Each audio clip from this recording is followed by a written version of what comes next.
Hey everybody.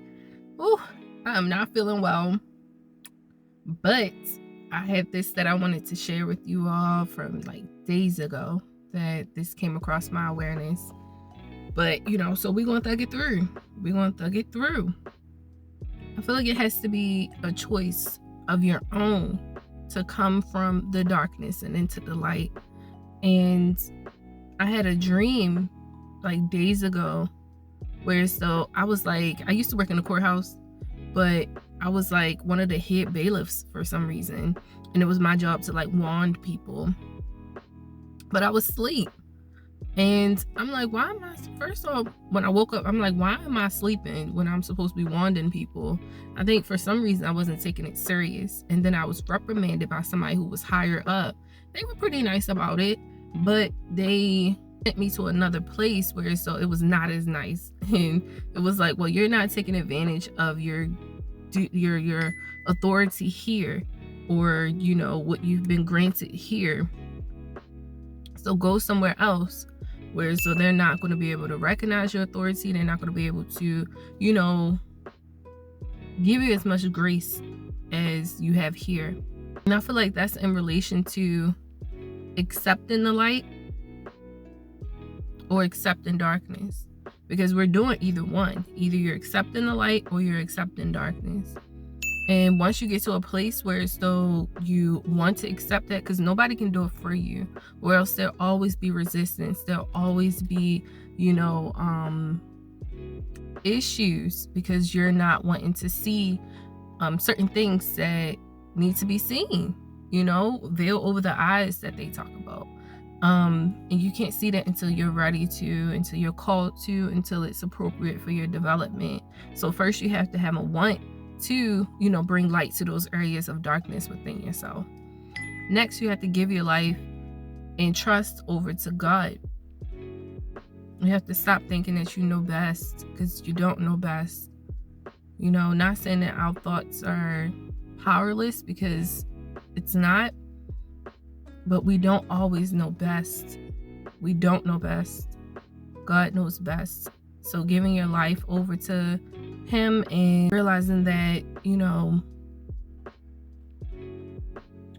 His choices for your life, or His direction for your life, is always going to be best.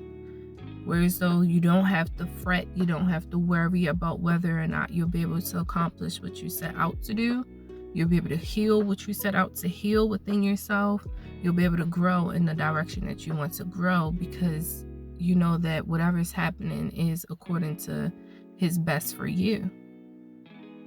So you have to give your life over and trust over to God, because it becomes like, I feel like a lot of people get into this position, or once you are on this journey, where you're not going to know what to do.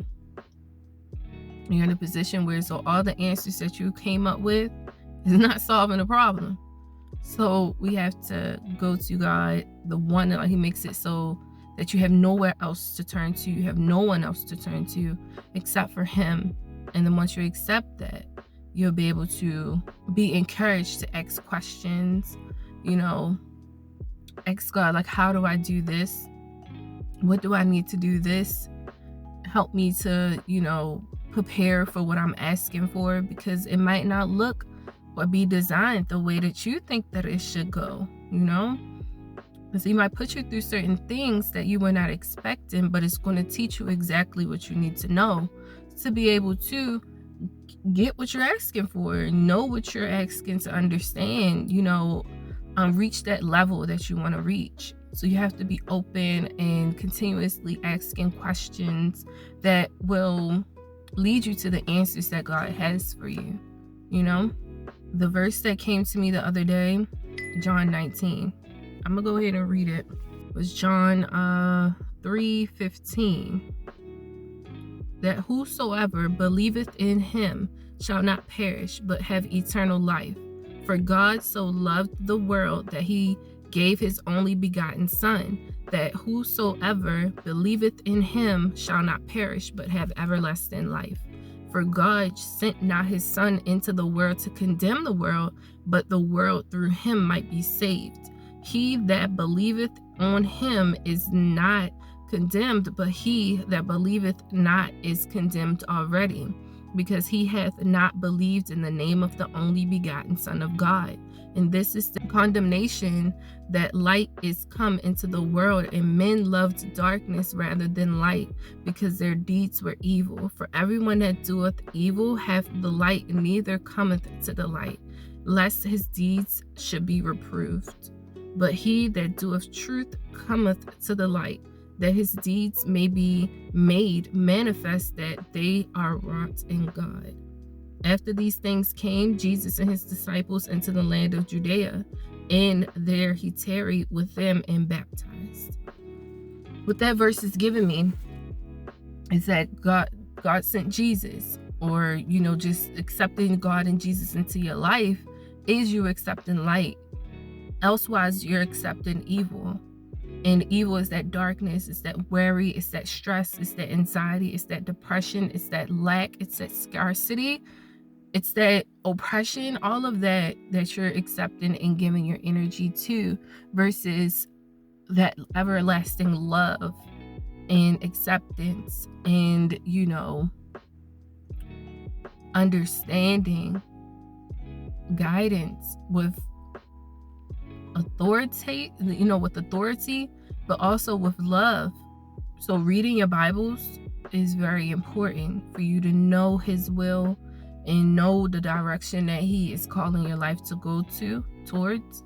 How would you know how to live your life if you haven't become familiar with the way that he speaks, or the ideals that he has? Because you're not going to be able to recognize when he is speaking to you and guiding you, and know that you can trust it, versus any type of enemy coded lies that come through to try to convince you that you're not good enough, that you can't, you're not able, and that can lead you going in the wrong way, leading towards the darkness versus the light. I want to recap. First, you have to want to get to, go towards the light.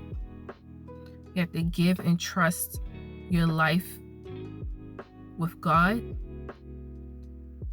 Get to know him through the word and personal relationship by asking questions and being faithful to the responses too.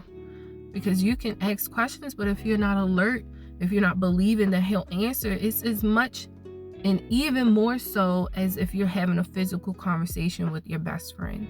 You ask them a question. Oh, you want to go to the mall today? And then you're expecting a response back to them. It's the same thing with God, same thing with Jesus. Always ask a question with the knowing and the knowledge that he's going to respond. And the way that you'll know his language and how he's speaking to you is by you getting closer to his word, to his will, to his direction, and that'll help lead your life in the best direction and towards the light.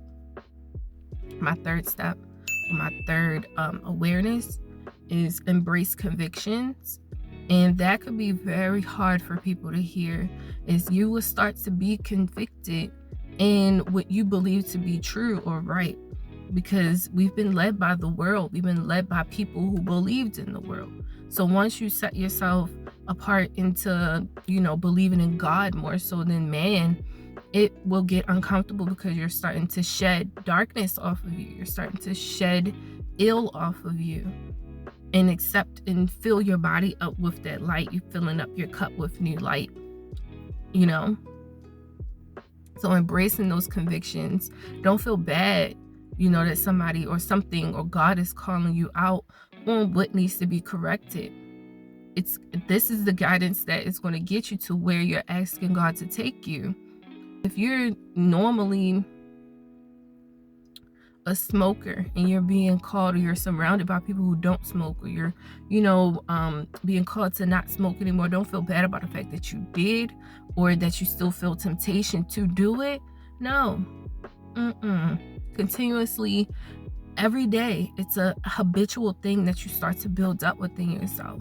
You know that is a goal for you, that you're not wanting to smoke anymore, you're not wanting to drink anymore. Each day, make sure you're aware of that goal and make conscious efforts and steps to achieve that. So if you're drinking every day, remind yourself, I don't have to do that today. I don't have to lean towards that today. It's a choice for me to continue to lean towards that versus not. What can I fill my time up with right now? Reading the Bible, or, connecting with people who are along the same path as you, researching more about the goal that you're trying to achieve. Research more about that and take those conscious steps towards that. Whatever that goal might be, but not leaning towards those things that you're feeling convicted in, that darkness that is tempting you, that it's not going to contribute to the light growing within your life. The fourth awareness that came to me was forgive yourself and others as God forgives you, and then release it. You can't hold on to what was done. I was having a conversation with a good friend that I made yesterday, and she was saying, like, when it came to relationships, like, you can't continue to condemn and beat and call out the wrongdoing of somebody that you claim to have forgiven. You can't keep bringing it up and using it as a valid reason to be angry with them or upset with them. And you got to do the same with yourself and with others around you.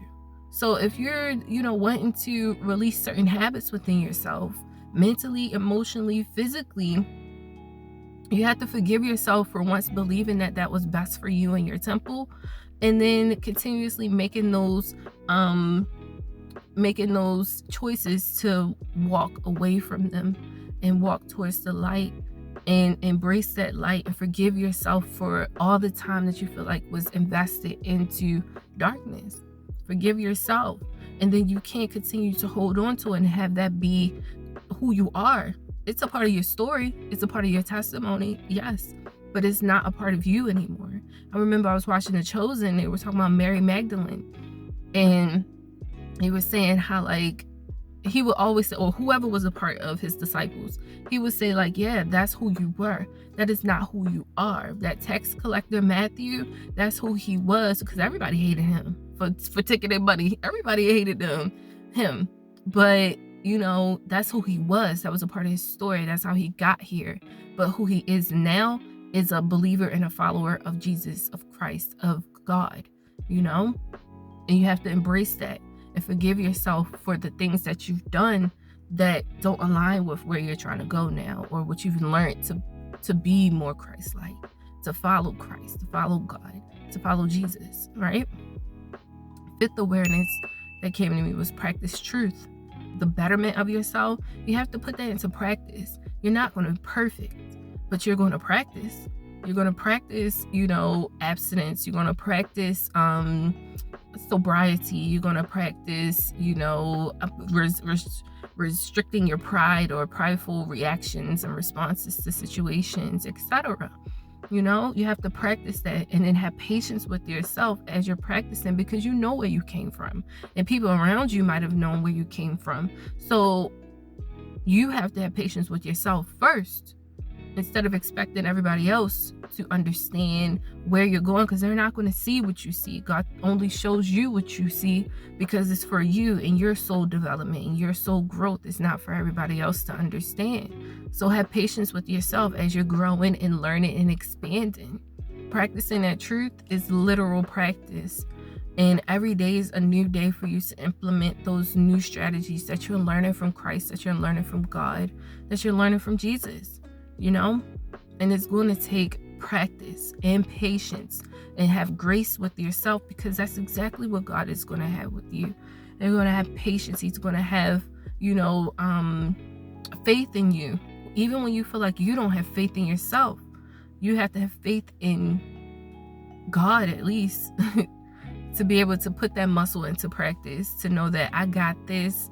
Nothing's too big for my God. So that means that why would I not think that I would be able to handle this, or turn away from this, turn the cheek from anything that is making you go towards the darkness, anything that fills you up with fear, with doubt, with stagnation, feeling like you're not able. When you are definitely able, God will not continue to allow you to be here if he did not have a plan for you, if he did not have, see that you were moving towards the light, and know that you're capable to do that, even if you feel like you're continuously falling into temptations. That's expected. He knows that that's going to happen, but he knows that you are able and are presented with the choices to choose darkness or lightness, and he has the faith in you to know that you will choose light. have that same faith in yourself and put in that practice. Continue to read his word, get close to him, ask him questions, because it's one thing to have a knowledge of God, but to know God for yourself and how he plays a big factor in your life and give you that courage and that enthusiasm and that passion to spread his word to other people, even in like conversation, to bring him up and give him that credit.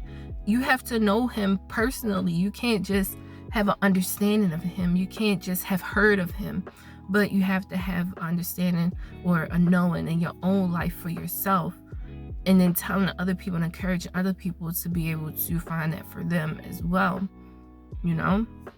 And then it loops back around to the first awareness that I had. They have to want to walk away from the darkness after hearing or receiving that seed of love from Christ, from you, extending it to them.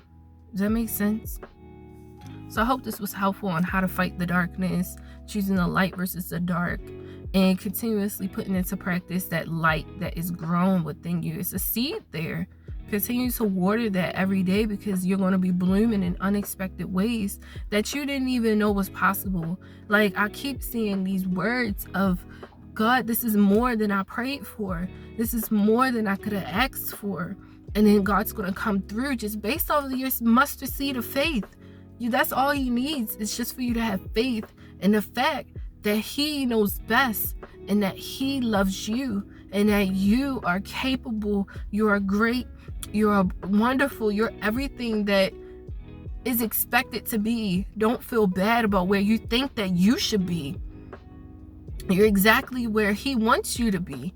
And then once you come to that realization for yourself, you'll be able to give yourself that grace, accept his grace, and move forward in the most beneficial way for your life, and expand it to other people, because we got to let people know that God is good, Jesus is good, and he's here for us whenever we feel like nobody else is. Because there's been times in my life where it's though I felt like, why is no one around?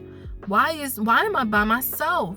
Why do I not know how to solve this problem, and who can help me? And the answers were very temporary back then, but now I know the answer that is everlasting and forever, which is God. Whenever I'm in some type of dilemma, I'm going to go to God. I'm going to ask him. I'm like, God, did you see that? Did you see what just happened, God? What do I do? What do we do? Fill me up with the awareness. Prepare me for what is the solution to this issue. But then also thank you. And I'm so grateful for everything that you have done up into this point, and that you're going to do. Because you don't want to just go to God for the bad. You want to go to God for the good. And let him know that you appreciate everything that he's took you through so far. And you trust that everything is turning out for the betterment of you, your life, your soul. Teach your kids that, teach your family that, if they're willing to accept that. But then I think it'll make it easier for them to accept that, because it's off-putting if you're not realizing that you are in darkness. It's off-putting when you don't even realize that it comes off as offensive. So continue to walk in your light, so that you can just be a walking representation of the light. And then it will be intriguing to those who are like, what is that? What is making her life so saucy? What is making her life so good? It's God. It's Jesus. Thank you very much. Get to know him. And yeah. So I hope this was helpful. I'm going to see you on the next video, okay?